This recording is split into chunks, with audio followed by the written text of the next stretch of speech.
Assalamualaikum warahmatullahi wabarakatuh. Halo, apa kabar Bapak Ibu calon guru penggerak di seluruh Indonesia?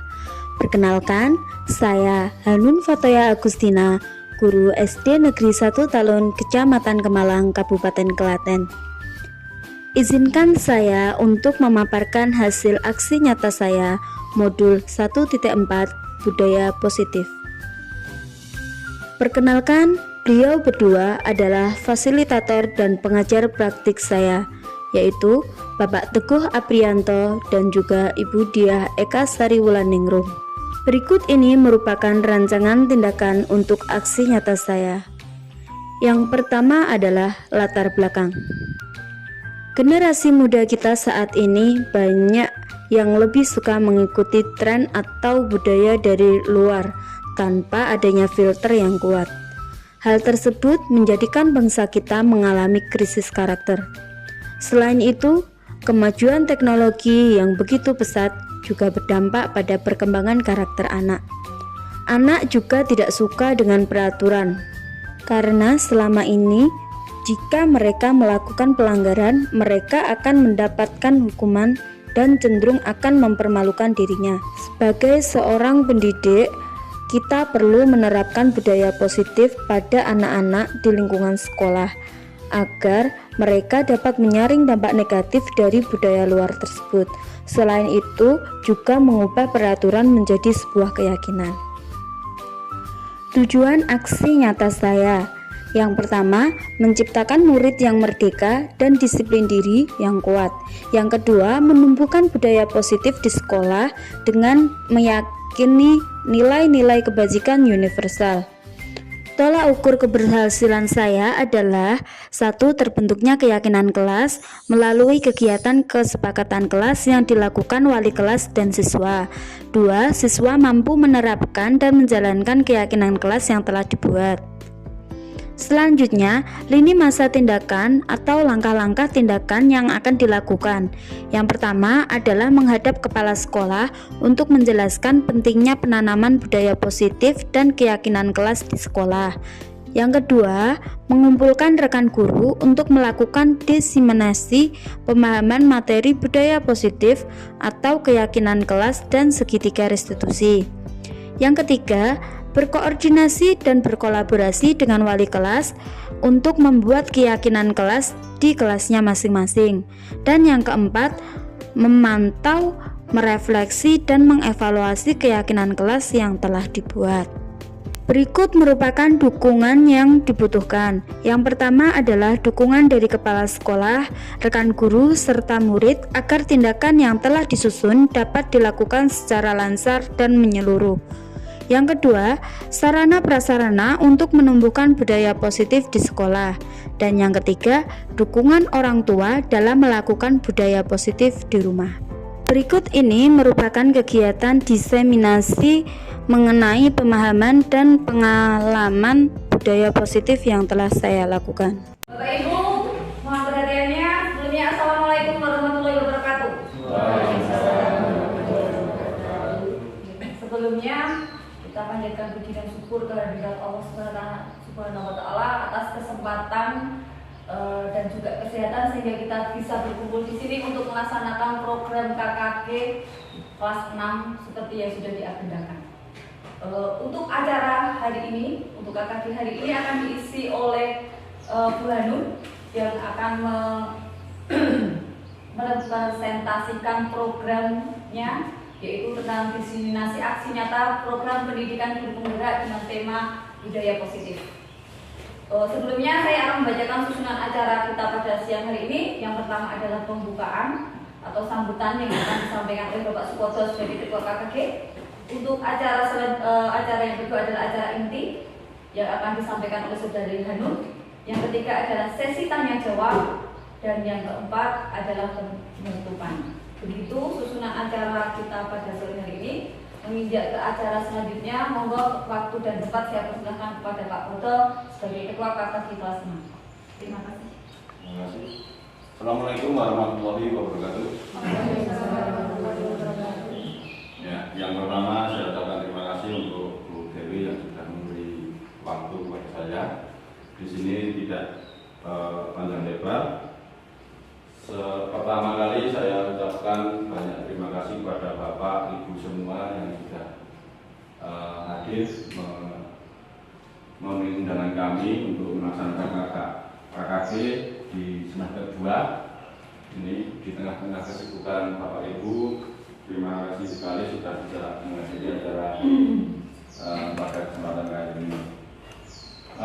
Untuk kegiatan KKG di kesempatan ini nanti materi atau program atau kegiatan yang akan kita laksanakan ini nanti diisi oleh Bu Hanun untuk presentasikan atau diseminasi aksi nyata program pendidikan guru penggerak dengan tema budaya positif. Semoga nanti untuk Bapak Ibu guru kita ikuti, maksudnya kita buat tambahan pengalaman, tambahan pembelajaran kita sebagai motivasi kita dan motivasi kita untuk ke depan ikut sebagai guru penggerak juga. Mungkin itu saja yang dapat kita sampaikan untuk bersingkat waktu. Nanti waktu sepenuhnya saya berikan ke Ibu Hanun untuk menyampaikan materinya. Dan saya kira tidak bijak lagi kalau saya perluas atau panjang lebar dari saya. Dan waktu saya serahkan kembali ke pembawa acara. Akhir kata, wassalamualaikum warahmatullahi wabarakatuh. Demikian sambutan dari Ketua KKG kelas 6. Untuk waktu selanjutnya, waktu dan tempat, kami persilakan Buat Saudari Hanun untuk mempresentasikan desimasi aksi nyata program pendidikan guru penggerak dengan tema budaya positif. Semoga kegiatan ini bisa bermanfaat bagi kita semua. Membawa waktu dan tempat tersebut. Ya, terima kasih buat moderator untuk waktu dan kesempatannya. Dan sebelumnya, assalamualaikum warahmatullahi wabarakatuh. Yang terhormat Bapak Sukuto selaku Ketua KKG kelas 6 Komisi Pendidikan Kecamatan Gemalang, kepada Bapak Ibu guru semuanya yang saya hormati dan berbahagia. Pertama-tama marilah kita panjatkan puji syukur kehadirat Allah Subhanahu wa taala yang telah melimpahkan rahmat taufik serta hidayahnya kepada kita semua sehingga kita dapat melaksanakan kegiatan KKG pada siang hari ini dalam keadaan sehat walafiat. Salawat serta salam tak lupa kita aturkan kepada junjungan kita Nabi Abu Muhammad SAW yang mana kita nantikan syafaatnya di yaumil qiyamah nanti. Amin. Bapak Ibu semuanya, pada kesempatan kali ini saya akan menyampaikan diseminasi aksi nyata program pendidikan guru penggerak dengan tema budaya positif. Sebelumnya saya mohon maaf kepada Bapak Ibu semuanya. Di sini nanti sistemnya saya bukan untuk menggurui Bapak Ibu semua, tapi saya mengajak Bapak Ibu guru semuanya untuk belajar bersama mengenai budaya positif. Sebelum saya lanjutkan, saya ingin memperkenalkan diri saya terlebih dahulu. Perkenalkan, saya Hanun Fatih Agustina, saya guru dari SD Negeri 1 Talun. Saya berasal dari Kabupaten Demak. Yang menjadi latar belakang kegiatan diseminasi kali ini yaitu yang pertama, guru mempunyai peranan penting dalam membangun mewujudkan budaya positif di kelas atau di sekolah. Budaya positif merupakan mewujudkan dari nilai-nilai atau keyakinan universal yang diterapkan di sekolah. Latar belakang yang kedua yaitu di sekolah adalah rumah kedua bagi murid. Maka dari itu sebagai guru kita harus mampu menciptakan lingkungan sekolah yang nyaman, sehat, dan menginspirasi murid dalam pembentukan karakter yang positif. Sedangkan latar belakang yang ketiga yaitu budaya positif dimulai dari perubahan paradigma tentang teori kontrol. Sebagai guru mungkin selama ini kita merasa bahwa kita berkewajiban mengontrol perilaku murid agar dia memiliki perilaku sesuai dengan apa yang guru harapkan. Tanpa sadar kita sering memberikan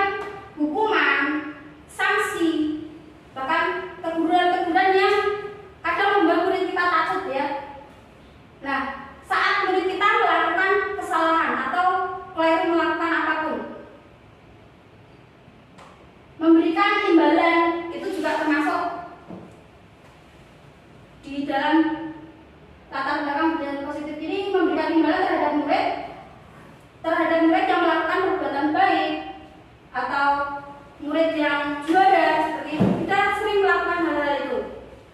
Yang keempat, lingkungan yang menerapkan budaya positif akan sangat mendukung terciptanya suasana kondusif, saling menghargai, dan memiliki semangat kebersamaan yang baik hingga warga sekolah merasa nyaman berada di sekolah. Untuk mewujudkan suasana yang baik itu, di sini kalau saya sendiri di sekolah saya telah menerapkan atau berupaya melakukan beberapa aksi nyata yang terkait penerapan budaya positif di sekolah dengan memanfaatkan peran sebagai pemimpin pembelajaran di kelas atau sebagai pemimpin pembelajaran yang ada di sekolah. Itu kalau posisinya dengan kelas yang lain. Di modul 1.4 ada 7 subbab bahasan. Yang pertama tentang perubahan paradigma belajar, yang kedua disiplin positif, yang ketiga motivasi perilaku manusia, yang keempat restitusi keyakinan kelas, yang kelima kebutuhan dasar, yang keenam posisi kontrol, dan yang terakhir segitiga restitusi.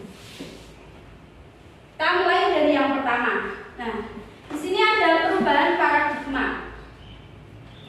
Coba sekarang Bapak Ibu semuanya akan saya bagikan sticky note atau kertas satu-satu.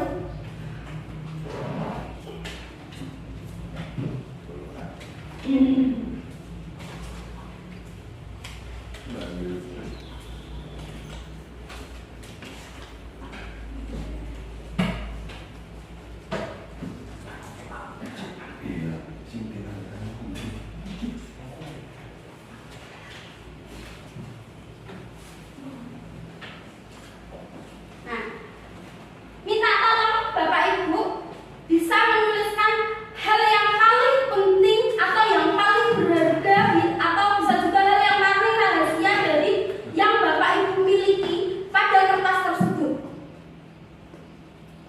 Satu hal yang paling penting atau satu hal yang paling berharga yang sekiranya menurut Bapak Ibu tidak semua orang boleh tahu.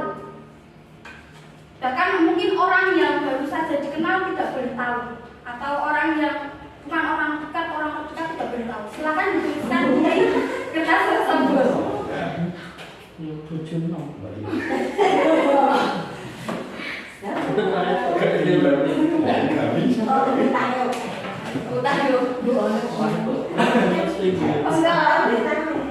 Satu. Ya, satu aja. Monggo tak benerin aku malah menangsa. Yang menurut Bapak Ibu itu berharga.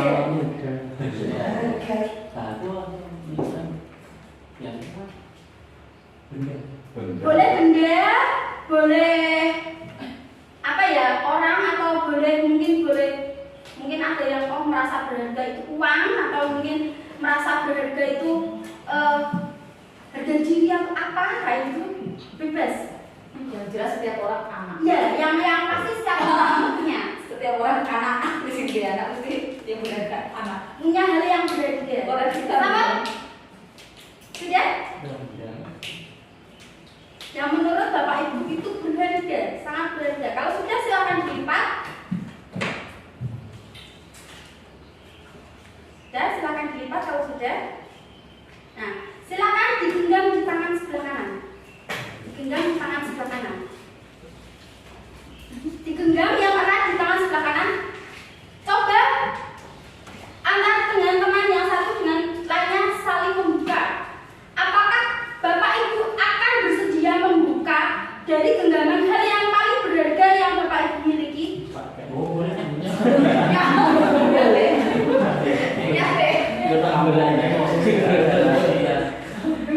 Kira-kira bagaimana? Apa kira-kira yang terjadi? Maksudnya dengan apabila memiliki hal yang berharga, apakah dengan maknya nyampe gitu? Makanya itu apa? Tidak boleh.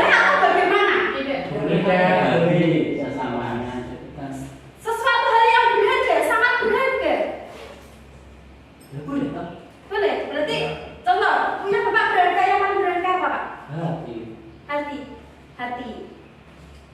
Oke, hati. Hatinya dibagikan ke orang lain. Oh iya. Berarti hatinya didonorkan ke orang lain. hatinya. Nah, Bapak menuliskan apa tadi? Hati. Ya, berarti hatinya didonorkan ke orang lain, kan diberikan. Berarti kan wujud bundanya diberikan ke orang lain. Kan sesuatu. Dan ya sesuatu. Nah, kalau itu berarti maksudnya ke perasaan. Oke, berarti mayoritas biasanya orang atau anak-anak dia akan merasa sesuatu yang berharga itu tidak boleh diberikan orang lain, pasti akan digenggam dengan sangat erat. Ya. Nah, disinilah posisi kenapa kok tadi ada yang boleh, ada yang enggak. Kalau yang boleh mungkin orangnya sudah dekat atau bagaimana. Nah, kita tidak mau membuka genggaman tangan kita karena apa? Orang lain tidak akan pernah bisa mengontrol orang lain. Satu orang dengan orang yang lainnya tidak akan bisa saling mengontrol. Jadi yang bisa mengontrol diri kita hanyalah diri kita sendiri. Seperti ini, Mbak Fitri, bisakah mengontrol Mbak Pipin? Sesok makatik gue sih, padahal Mbak Pipin pengennya berangkatnya nyantai, kan tidak bisa. Wah, yo aku memang mati suka. Nah, mesti kan seperti itu. Nah, yang bisa mengontrol ya diri kita sendiri, bukan orang lain. Nah, ini perubahan paradigma stimulus dan respon pada teori kontrol. Nah, di sini, wah, kalau nggak kelihatan ya harus seperti ini ya. Sebentar. Posisinya.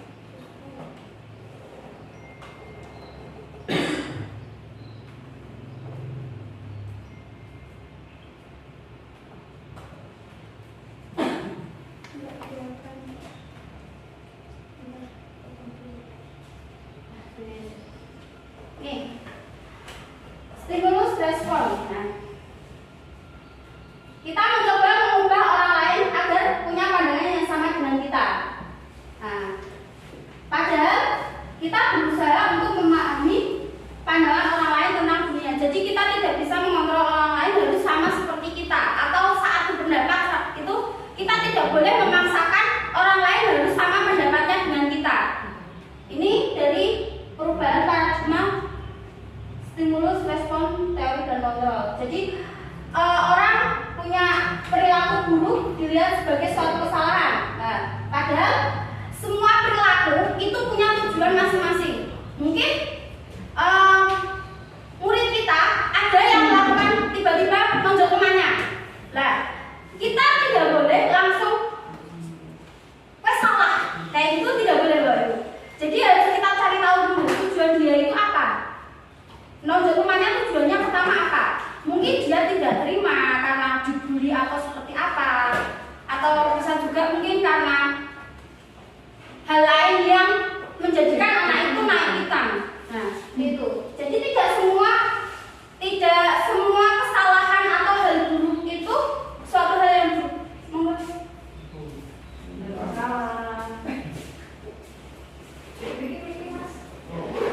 Nah, sini di stimulus respon saya bisa mengontrol orang lain. Padahal tadi bisa tidak kita mengontrol orang lain? Tidak bisa. Terus model berpikir menang kalah. Nah, ini tidak bisa juga ya. Terus model berpikirnya apa? Menang-menang. Jadi punya hak masing-masing. Nah, ini yang sudah kedua tentang disiplin positif.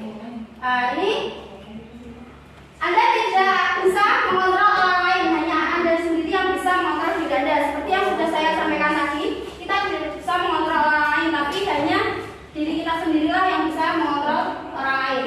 Maka dari itu, makna dari disiplin belajar kontrol diri dengan menggali potensi kita agar tercapai tujuan yang mulia, yaitu suatu yang menjadi seseorang yang ingin berdasarkan nilai-nilai yang kita hargai. Nah, di sini ada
Nah, model berpikir menang-menang, kolaborasi dan konsensus menciptakan pilihan-pilihan baru. Nah, kalau di sini ada 5 posisi kontrol. Yang pertama, penghukum. Yang kedua, pembuat rasa bersalah. Yang ketiga, teman. Yang keempat, pemantau. Yang kelima, manajer. Kalau penghukum, Bapak Ibu tentu sudah tahu. Penghukum mesti salah kayak hukuman. Nah, itu. Terus pembuat rasa bersalah. Anak dididik dulu sampai anak kayak kosong melas salah gitu loh. Nah, itu berarti guru sebagai posisi kontrol pembuat rasa bersalah. Terus kalau sebagai teman, akrab, kelihatan akrab. Jadi kadang cenderung malah anak itu seakan tidak ada apa ini sopan santunnya anak dengan guru. Jadi seakan-akan kayak pripun gitu. Teman, akrab terlalu dekat. Jadi unggal-unggalnya kurang seperti itu. Terus kalau teman tahu, jadi dia yang lihat kayak salah. Yang itu anu. Lah, itu hanya mencatat terus kasih tindakan seperti itu. Terus yang kelima, manajer. Manajer itu sebagai pimpinan. Jadi mengelola anak sebagai manajer, sebagai pimpinan harus bisa piye carane anak ki semisal salah ya diarahkan, tapi seperti ini. Kalau yang 1 sampai 4 itu kan termasuk yang kurang tepat. Kalau yang paling tepat itu yang ke-5, manajer. Jadi semisal ada anak melakukan kesalahan ya kita tanya dulu. Kamu kenapa kok bisa melakukan kesalahan ini? Kamu kenapa kok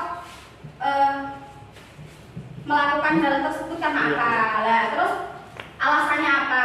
Terus dituntut. Semuanya pasti pernah melakukan hal seperti itu. Ya, dituntut dulu kesalahannya apa. Terus tindakan selanjutnya setelah ini anak diminta untuk memikirkan setelah ini kamu bakal seperti apa? Apakah berhenti di situ saja atau anak diajak biar caranya anak bisa memunculkan memperbaiki dirinya sendiri tapi dari dalam diri anak itu sendiri. Itu. Di ini berpikir model menang-menang ini ada yang namanya segitiga restitusi. Di situ ada 3 tahapan: menstabilkan identitas, validasi kebutuhan, dan menanyakan keyakinan. Terus selanjutnya realitas kebutuhan kita berbeda. Kita berusaha memahami pandangan orang lain tentang dunia. Setiap orang memiliki gambaran yang berbeda tentang kehidupan masing-masing. Ini ada dijabarkan pada 5 kebutuhan dasar manusia, yaitu penguasaan, kasih sayang, rasa diterima, kesenangan, dan kebebasan. Ini nanti akan dibahas di bab selanjutnya. Nah di sini apa makna dari kata disiplin? Apakah makna dari kata disiplin? Nah, disiplin itu berasal dari bahasa Latin disiplina yang artinya belajar. Jadi kalau kita melaksanakan yang kegiatan ben disiplin, berarti tidak ada kemungkinan kita melakukan sebuah kesalahan. Yang namanya belajar kan pasti ada dimulai dari proses salah juga. Terus makna kata ini berkonotasi dengan disiplin dari murid-murid Socrates dan Plato. Disiplin diri membuat orang menggali potensinya menuju sebuah tujuan apa yang akan dihargai. Nah, di sini makna kata disiplin sering berubah menjadi sesuatu yang dilakukan seseorang pada orang lain untuk mendapatkan kepatuhan. Kecenderungan umum adalah hubungan kata disiplin dengan ketidaknyamanan, bukan dengan apa yang kita hargai atau pencapaian sesuatu yang mulia. Biasanya kita kalau cenderung disiplin mesti kok ini. Nah, itu kan kebanyakan dari murid kita akan seperti itu. Akan merasa terpaksa, bukan dari apa yang ada di dalam hati anak. Ini nilai-nilai kebajikan universal. Nilai-nilai kebajikan adalah sifat-sifat positif manusia yang merupakan tujuan mulia yang ingin dicapai setiap individu. Nilai-nilai tersebut bersifat universal dan lintas bahasa, suku, bangsa,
Ini coba bisa diperhatikan terlebih dahulu.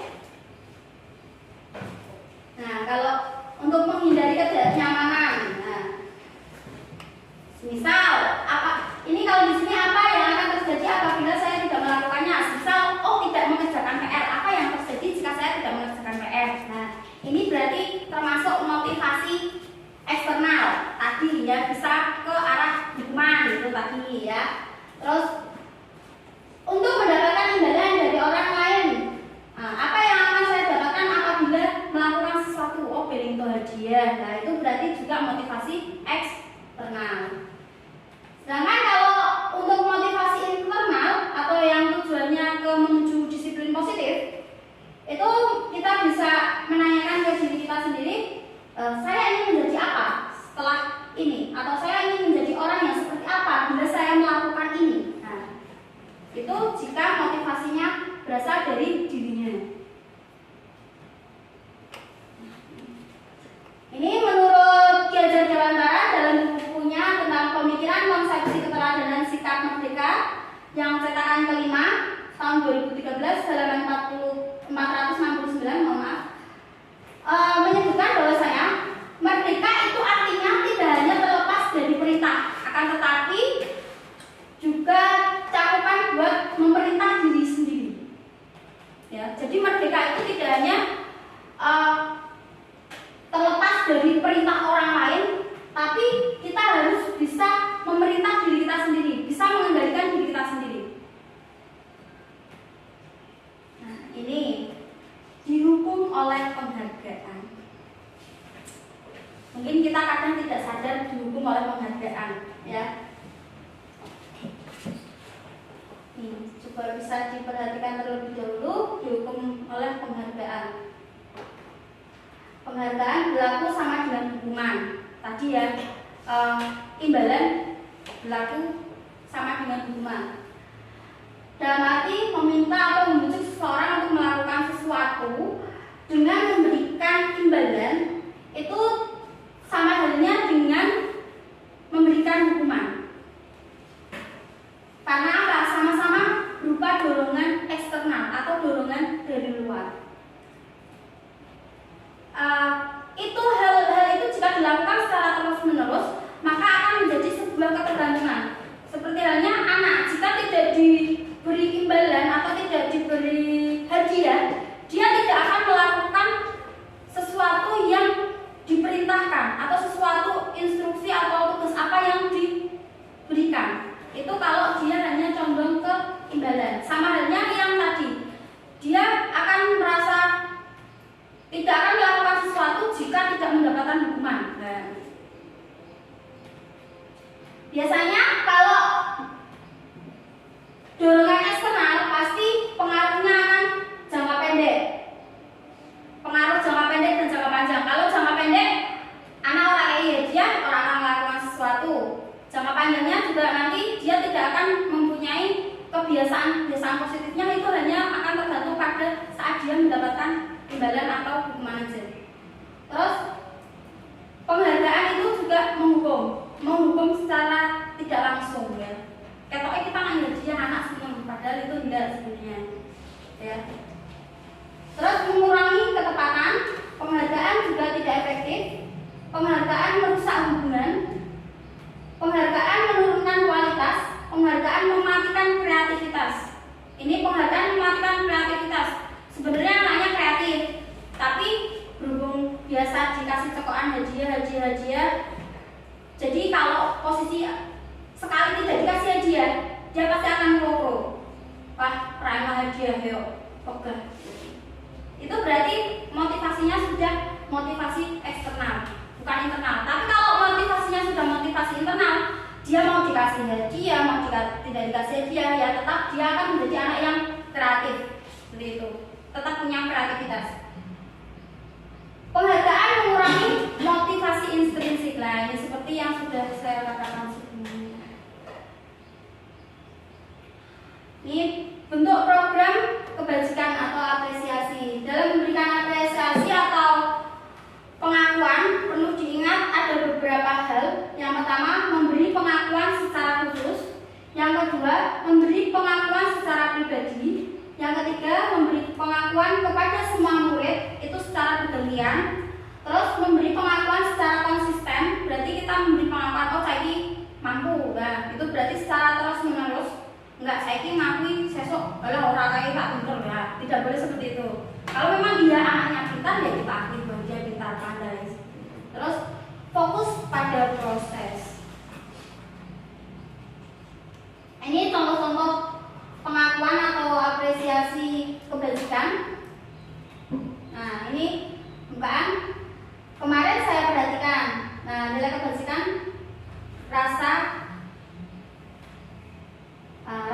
memperhatikan rasa empatinya ternyata besar pada saat menolong murid baru di kelas. Nah, ini terus rasa menghargai ya, itu bisa nilai kebajikannya kepedulian. Ini pada saat murid mungkin membantu temannya dalam tugas kelompok, mungkin dalam tugas kelompok ada yang tidak bisa, nah itu bisa dibantu. Dibantu bukan berarti ngasih jawabannya dikasihkan deh. Tapi mungkin kalau matematika ya dibantu bagaimana cara mengerjakannya, prosesnya bagaimana seperti itu. Ini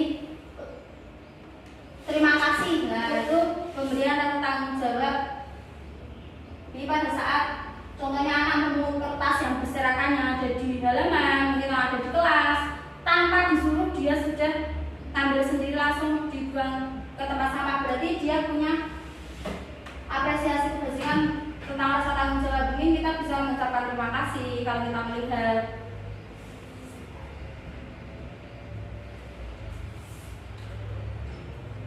Hukuman atau konsekuensi. Nah, ini ada catat 100 kali dalam buku. Nah, ini ada 3 pernyataan ya Bapak Ibu. Ini ada 3 pertanyaan. Yang pertama, mencatat 100 kali dalam buku. Kalimat saya tidak akan terlambat lagi karena terlambat ke sekolah. Yang kedua, lari mengelilingi lapangan basket 2 kali karena terlambat hadir di sekolah. Yang ketiga, murid diminta untuk push up 15 kali karena menggunakan masker. Nah, ini contoh-contoh tindakan guru. Ini coba, yang pertama itu masuk kategorinya hukuman atau konsekuensi. Oke, hukuman atau konsekuensi? Yang pertama Konsekuensi. konsekuensi. Oke, ada yang tahu konsekuensi. Yang kedua,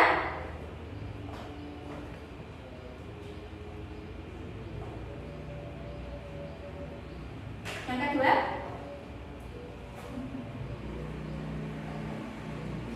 apa nih? Mengelilingi lapangan basket 2 kali karena terlambat ke sekolah. Hukuman. Hukuman. Oke, yang ketiga hukuman. Yang pertama tadi nyebutnya apa? Konsekuensi deh. Sebenarnya yang pertama itu bukan masuk kategori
Apa ini? Konsekuensi atau hukuman?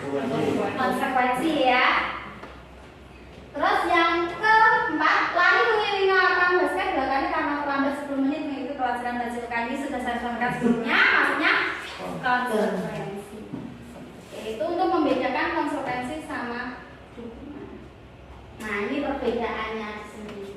Bisa diperhatikan ya. Kalau hukuman itu sesuatu yang menaikkan yang harus terjadi, terus membuat anak sakit baik fisik maupun bisa hati juga. Kalau hati mungkin kata-kata gurunya yang menyakitkan atau bagaimana seperti itu dalam jangka waktu yang lama. Terus anak membenci kedisiplinan. Terus itu sebuah paksaan, itu berarti hukuman maksudnya.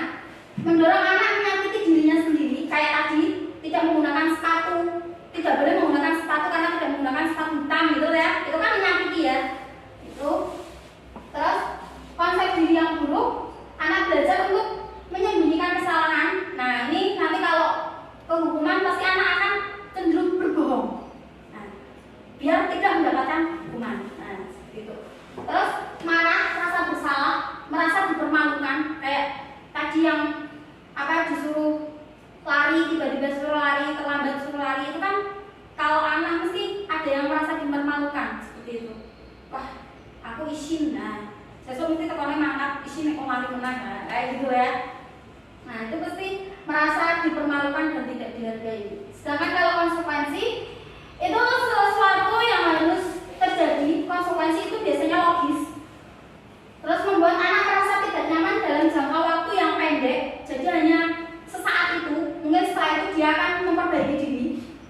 Terus anak akan menghargai yang namanya disiplin. Jadi dia akan lebih tertib. Terus ada stimulus, ada tanggapan. Terus mendorong anak agar mudah menyesuaikan diri. Konsep diri yang baik, anak belajar untuk mematuhi peraturan. Terus kehilangan hak, buat tidak nyaman, diasingkan, itu hanya untuk sementara waktu. Jadi tidak untuk jangka waktu yang panjang. Jadi dia hanya untuk mungkin kehilangan hak tadi seperti halnya yang terlambat datang ke sekolah tadi ya, terlambat datang ke sekolah 10 menit. Terus ditambah jam setelah mau istirahat suruh nambah 10 menit. Itu kan dia kehilangan haknya untuk istirahat, ya toh. Tapi kan hanya sementara. Untuk besok lagi kalau dia sudah datang terlambat, bukan terlambat lagi atau sudah tepat waktu, dia akan ikut istirahat seperti teman-temannya yang lain. Nah, yang sebab bahasan keempat tentang restitusi. Apa itu restitusi? Restitusi merupakan proses menciptakan kondisi bagi murid untuk memperbaiki kesalahan mereka sehingga mereka bisa kembali kepada kelompok mereka dengan karakter yang lebih kuat. Jadi anak biasanya kita panggil dulu, kita lakukan proses restitusi, nanti anak akan kembali lagi ke teman-temannya dengan posisi yang lebih kuat, karakternya lebih kuat. Restitusi juga merupakan proses kolaboratif yang mengajarkan murid untuk mencari solusi untuk permasalahan mereka sendiri. Jadi anak diajak untuk cari solusi dari masalah mereka sendiri dan membantu mereka atau membantu orang lain ingin menjadi seperti tujuan yang ingin dicapai atau bagaimana yang harus diperlakukan ke orang lain. Nah, ini bedanya antara negatif, netral, dan positif pada kegiatan restitusi. Nah, sesuatu yang menyakitkan yang harus terjadi berarti maksudnya kategorinya ke tadi apa? Hukuman. Kalau sesuatu yang harus terjadi itu maksudnya ke konsekuensi. Baru kalau ini restitusi itu hal yang positif, maksudnya kategorinya positif.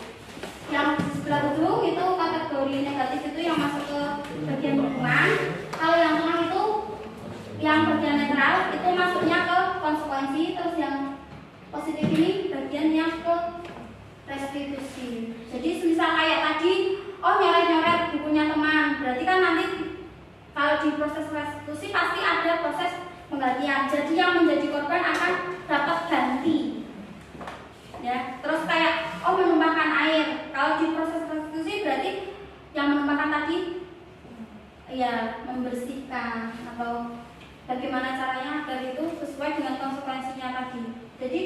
antara netral sama positif biasanya akan saling berkaitan. Ini 9 ciri-ciri restitusi. Yang pertama, bukan untuk menebus kesalahan, namun untuk belajar dari kesalahan.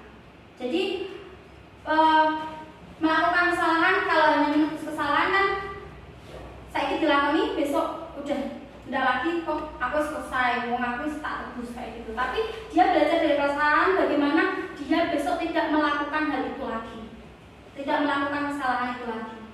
Terus yang kedua, memperbaiki hubungan. Bisa saja anak berantem, kita cari jalan tengahnya. Tadi permasalahannya apa? Kita cari jalan tengahnya, kita lakukan kegiatan restitusi.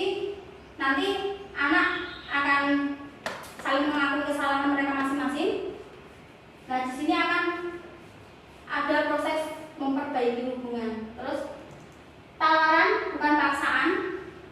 Restitusi menuntun untuk melihat ke dalam diri. Restitusi mencari kebutuhan dasar yang mendasari tindakan. Restitusi diri adalah cara yang paling baik. Restitusi fokus pada karakter, bukan tindakan. Restitusi juga fokus pada solusi. Selain itu, restitusi mengembalikan murid untuk berbuat salah pada kelompoknya. Murid yang berbuat salah pada kelompoknya.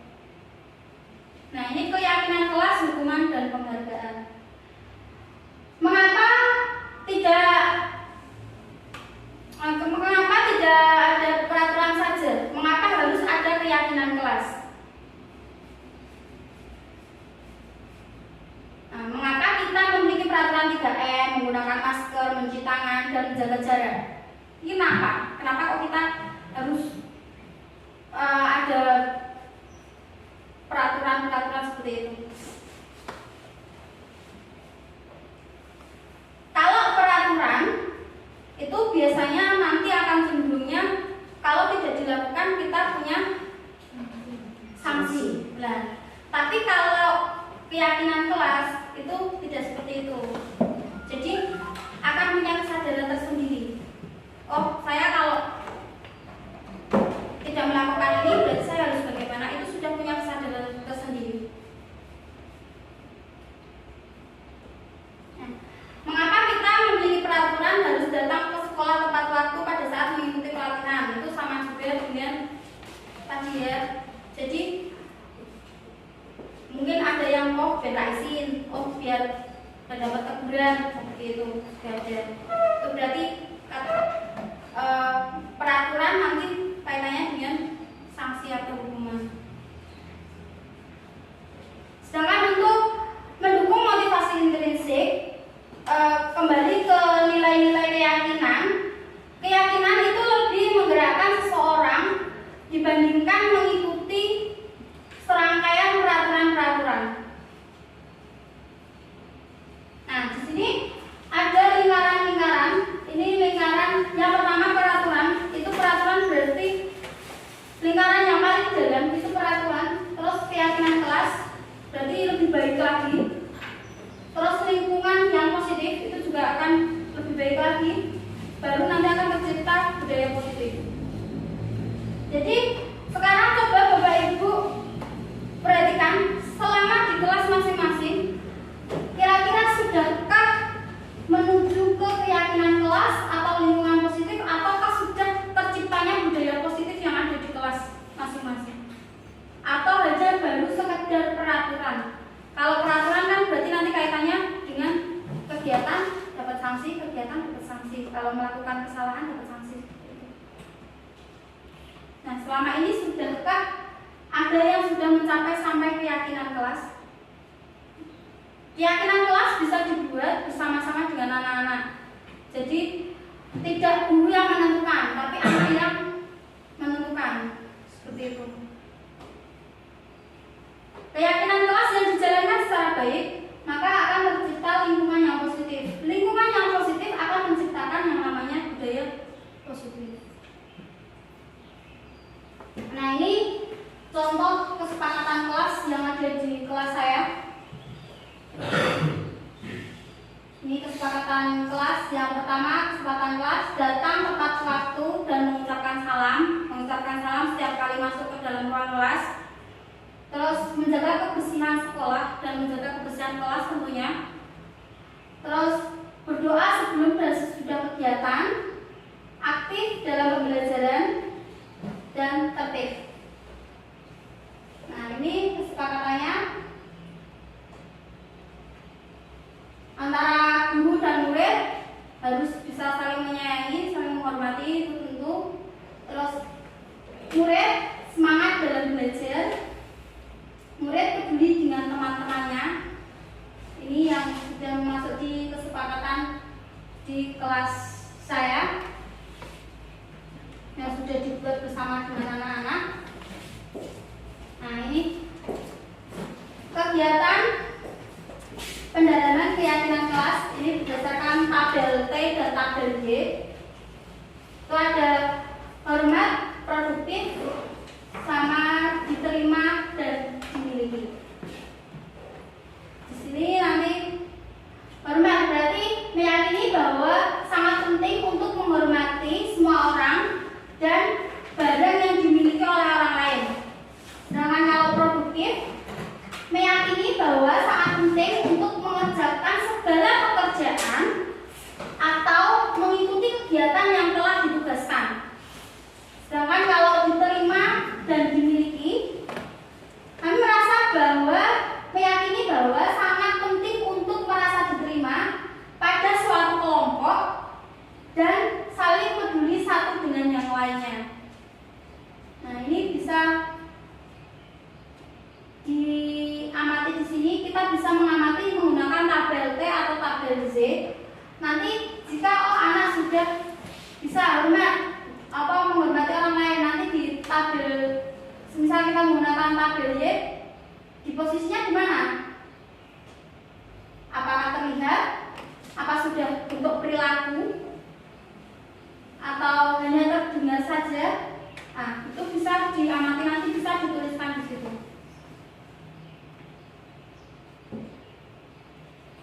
Nah, ini contohnya. Ini dengan tabel T dan tabel Z. Yang tabel T itu tambah seperti dan tidak tambah seperti. Nah, datang tepat waktu. Nah, kalau sudah tampak berarti dia selalu datang tepat waktu. Kalau tidak tampak berarti mungkin sering terlambat atau sering bolos kayak gitu. Ini dalam menghormati. Terus kalau yang di tabel Y, ini contohnya terdengar. Anak mengucapkan, mungkin ada yang mengalami kesusahan, yuk saya bantu. Kita hanya mendengar. Nah, itu berarti sudah masuk di tabel Y, proses yang mendengar. Kalau terlihat, kita melihat anak membantu orang lain, mungkin seperti itu, berarti sudah tampak, terlihat. Kalau berperilaku berarti sudah dilakukan. Biasanya yang terlihat dan berperilaku itu akan saling berkaitan. Kalau anak bantu, kan otomatis terlihat dan berperilaku. Ini coba dulu. Oke, ini keyakinan kelas yang dituju. Oke, bisa selalu kembalikan buku ke tempatnya. Maksudnya ke mana? Dari yang proses sebelumnya tadi.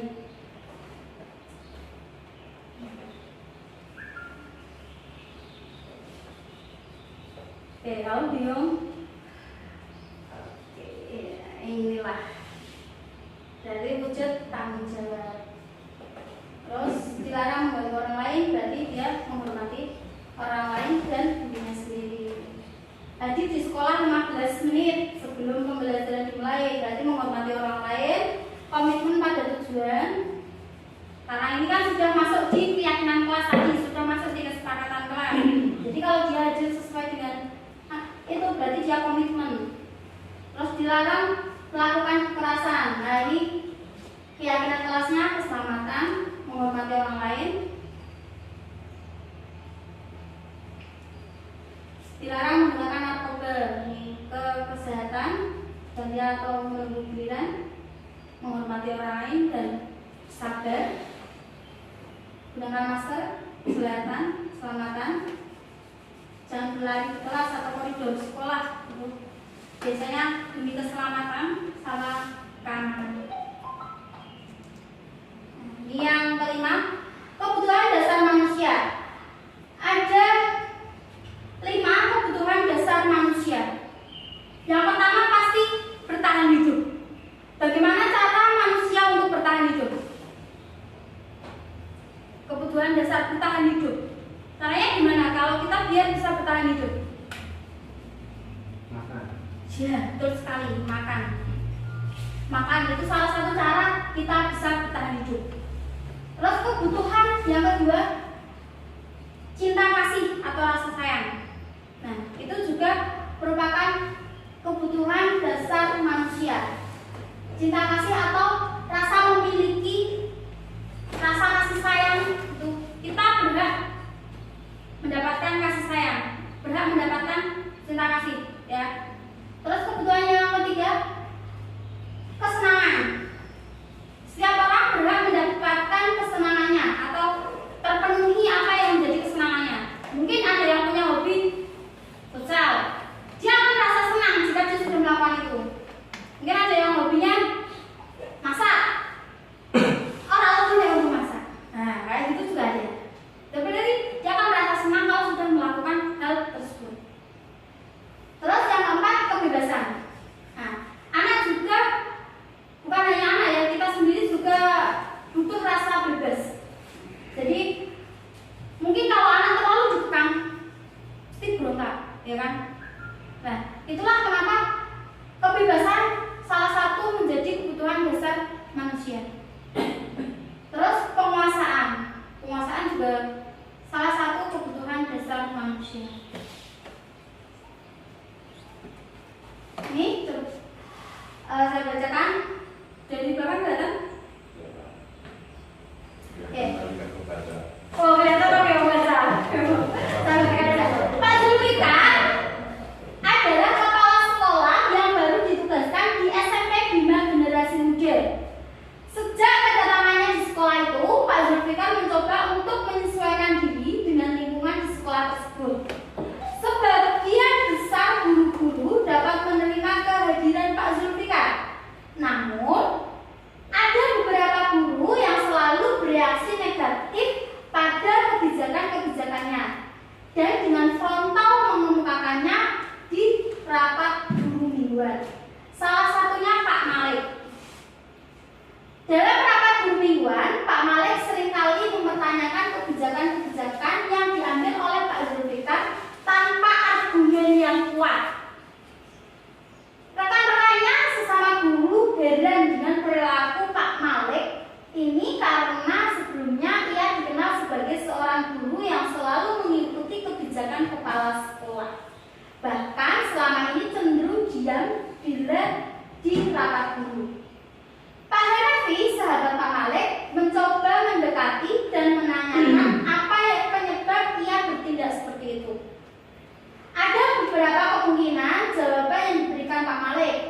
Identifikasi kebutuhan yang ingin dipenuhi oleh Pak Malik jika responnya seperti di kolom sebelah kiri. Bila Anda berada dalam posisi Pak Zulfikar dan mendengar informasi dari Pak Hanafi tentang alasan Pak Malik melakukan hal itu, apa yang akan Anda lakukan pada Pak Zulfikar agar kebutuhannya terpenuhi? Ini kolomnya. Nih, kalau jawaban Pak Malik iseng aja sih sebenarnya. Aku senang lihat kesebaran itu kebingungan kalau aku tanya-tanya di rapat. Nah, ini berarti hanya kebutuhan kesenangan sesaat. Terus kalau ya biar dia kenal sama aku ingin menanyai, bisa dekat sama kepala sekolahnya tadi, berarti dia butuh cinta kasih ya. Terus ini saya sebenarnya nggak paham beliau bicara apa tadi Pak Zulfikar, makanya saya tanya-tanya saja daripada saya kelihatan tidak paham. Masa aku udah guru senior di sini tapi kelihatannya nggak paham, malu dong. Nah itu juga berarti penguasaannya, rasa pengen tahu. Terus gaya ngomong Pak Zulfikar itu monoton sekali ya, bosan jadi mendengarnya. Saya pikir tidak akan selesai ngomongnya begitu saja. Nggak ada cara lain untuk menyampaikan materi dia. Nah ini berarti dia butuh kebebasan. Oke. Ini ada 5 posisi kontrol. Pada teori motivasi perilaku itu ada 5 posisi kontrol. Yang pertama penghukum, yang kedua membuat rasa bersalah, yang ketiga teman, yang keempat pemantau atau monitoring, yang kelima manajer atau pengelola. Nah ini tadi seperti yang saya sampaikan sebelumnya, kalau di penghukum pasti akan menghadik atau menunjuk-nunjuk. Misal salah, lu kilo, nah itu berarti nanti lebih condong ke penghukum. Kalau pembuat rasa bersalah pasti akan menyampaikannya dengan ceramah, dengan kata-kata yang lembut, halus, sehingga orang yang dihadapi akan dari hatinya akan rasa bersalah, oh aku mau salah seperti itu. Terus kalau teman, ini membuatkan alasan-alasan untuk siswanya. Sedangkan kalau pemantau akan menghitung, mengukur berapa kali, oh dia melakukan kesalahan berapa kali, dan itu pemantau. Terus kalau manajer akan mengajukan pertanyaan-pertanyaan. Nah, ini hasil-hasilnya dari proses-proses tadi. Nah, kalau di yang penghukum pasti anak akan berontak. Kalau membuat rasa bersalah, nah ini anak pasti akan menyangkal, bohong. Kalau posisi teman, pasti anak akan merasa ketergantungan, rasa nyaman, tergantung. Terus kalau pemantau, menyesuaikan diri saat diawasi. Jadi oke, saya peran Pak Guru, ambil beraksi. Tapi kalau Pak Guru mundur, nah itu berarti di posisi gurunya tadi sebagai pemantau. Kalau manajerial akan lebih menguatkan pribadi anak. Nah, di situ letak-letaknya. Kalau di penghukum sama di pembuat rasa bersalah, itu akan menjadikan anak condong menghindari hukuman, atau siswa akan meletakkan guru di luar dunia yang berkualitas. Jadi dia anak itu hanya akan menghindari hukuman, penolak dihukum Pak Guru, nah seperti itu. Sedangkan kalau di posisi teman dan pemantau, itu anak pasti akan mengharapkan imbalan, mengharapkan hadiah, mengharapkan suatu hal yang dari gurunya, imbalan-imbalan dari guru. Siswa akan meletakkan guru sebagai orang yang sangat penting di dunianya. Sedangkan kalau menghargai diri sendiri atau kontrol dari dalam, itu anak akan meletakkan dirinya sebagai individu yang positif dalam dunia yang berkualitas. Ini di posisi-posisi tadi, baik penghukum, pembuat rasa bersalah, teman, pemantau, atau manajer. Nah, kata-kata anak akan seperti ini. Akibatnya juga kalau di penghukum pasti biar nanti saja, paling malu lagi dulu. Nah, pasti keesokannya anak akan kembali mengulangi kesalahan yang sama. Kalau di pembuat rasa bersalah, anak akan minta maaf, tapi anak itu nanti akan rendah diri, orang kecil, tak yakin. Tapi kalau di posisi teman, anak akan berpikir bahwa guru itu temannya, dan dia merasa seperti itu. Akibatnya anak akan lemah dan tidak mandiri, akan tergantung sama guru. Terus kalau di posisi pemantau, berapa banyak bintang yang harus diperoleh atau berapa banyak penghargaan yang harus diperoleh anak. Kadang kan ada kalau dulu ajar kelas 1, nanti kumpulin bintang seperti itu sebagai reward. Nah, itu kan juga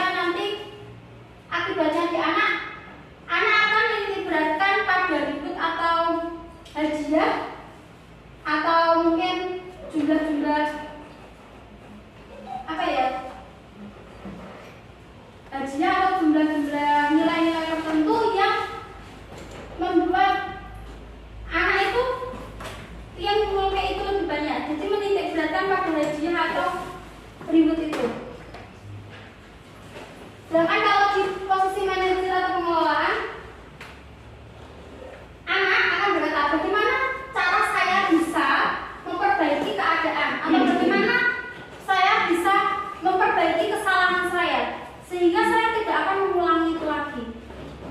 Nah, ini anak akan mengevaluasi dirinya sendiri atau akan memperbaiki dirinya sehingga kira-kira piye caranya aku akan melakukan kesalahan ini lagi.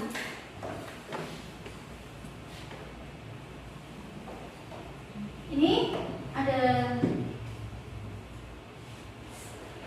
beberapa pertanyaan-pertanyaan yang biasanya disampaikan oleh guru atau saya merasa kecewa.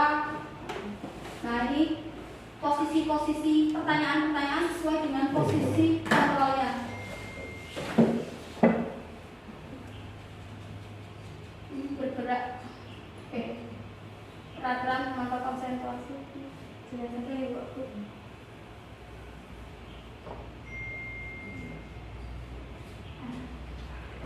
Hal baru atau penguatan apa yang saya dapatkan sejauh ini? Kira-kira apa aja? Yang ini tak langsung ke segitiga restitusi saja. Nah, ini di segitiga restitusi ini punya alasan. Yang pertama kita akan menanyakan keyakinan, terus menstabilkan identitas, baru memvalidasi tindakan yang salah. Di proses-proses segitiga restitusi, stabilkan identitas dulu, buat salah. Nah, ini pertanyaan-pertanyaan yang dapat kita lontarkan ke anak saat anak melakukan kesalahan, bahwa oh ternyata melakukan kesalahan itu suatu yang manusiawi. Bapak Ibu guru juga pernah melakukan kesalahan. Nah, kita bagaimana cara menyelesaikannya? Terus Bapak Ibu guru di sini tidak tertarik untuk mencari siapa yang salah, siapa yang benar, tapi mengajak anak untuk menyelesaikan masalahnya. Ini juga masuk di menstabilkan identitas. Terus validasi tindakan yang salah. Mungkin saja misal anak tadi berjotos-jotosan, ya. Mungkin kamu bisa melakukan hal yang lebih dari itu. Mungkin bisa sampai jotosnya sampai berdarah dan sebagainya. Nah, tapi dia tidak melakukan hal itu. Nah, otomatis divalidasi kesalahan di sini mesti anak punya alasan apa yang penting bagi anak. Terus boleh berusaha bagaimana menjaga sikap. Terus menambahkan sikap-sikap yang lain yang baru, yang lebih bagus. Terus maukah mengajak anak, maukah belajar untuk cari lain untuk mendapatkan apa yang kita butuhkan tanpa harus memukul atau tanpa harus menyakiti orang lain. Nah, ini menanyakan keyakinan. Nah, ini mengembalikan tadi setelah anak ngomong tadi di proses sebelumnya, dikembalikan ke keyakinan kelasnya. Ya, apa nilai keyakinan kelas yang sudah dilanggar itu apa? Kira-kira. Nah, setelah itu nilai kebajikan yang telah disepakati sebelumnya apa? Terus kelas idealnya itu seperti apa? Nah, ini bisa pertanyaan-pertanyaan yang bisa diajukan ke anak waktu kegiatan restitusi. Nah, ini intervensi 30 detik. Nah, ini biasanya kita memberikan waktu jeda sekitar 30 detik ke anak untuk kembali ke tujuan semula dengan cukup singkat dan dengan cara-cara non-konfrontatif. Dengan menanyakan pertanyaan seperti ini.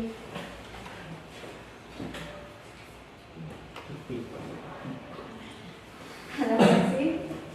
Ini kegiatan refleksi dari sebelumnya. Hal beberapa yang mengubah paradigma saya yang saya dapatkan itu apa?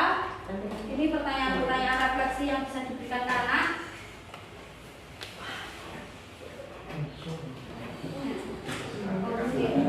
Nah, kita memiliki profesi yang sebagai seorang pendidik ya. Berarti kita memiliki atau mengurusi kehidupan, memilih untuk bertanggung jawab dalam meningkatkan kualitas manusia, memilih untuk bertanggung jawab bagi kehidupan orang banyak.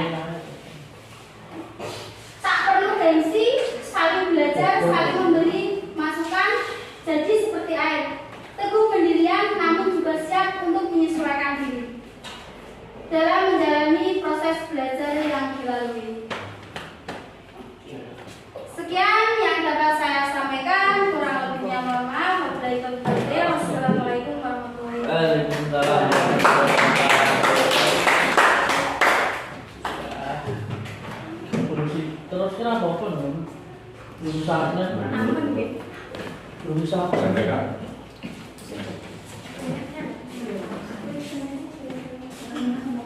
Merasa bersih. Demikian presentasi dari Dianum tentang budaya positif. Mengingat waktu yang sudah sangat siang, jika ada hal-hal yang belum jelas dan mau ditanyakan, silahkan tanya secara langsung kepada Dianum, ya. Bapak Ibu, ya. Kesimpulan dari budaya positif hari ini adalah menemukan motivasi yang bersumber pada diri sendiri agar terjadinya budaya positif pada diri pribadi siswa yang nantinya akan berimbas kepada budaya positif pada kelas. Demikian sesi KKT kita pada pagi hari ini, pada siang hari ini, maaf. Oke, semoga bermanfaat. Oke, hari ini kita cukup dengan bacaan hamdalah.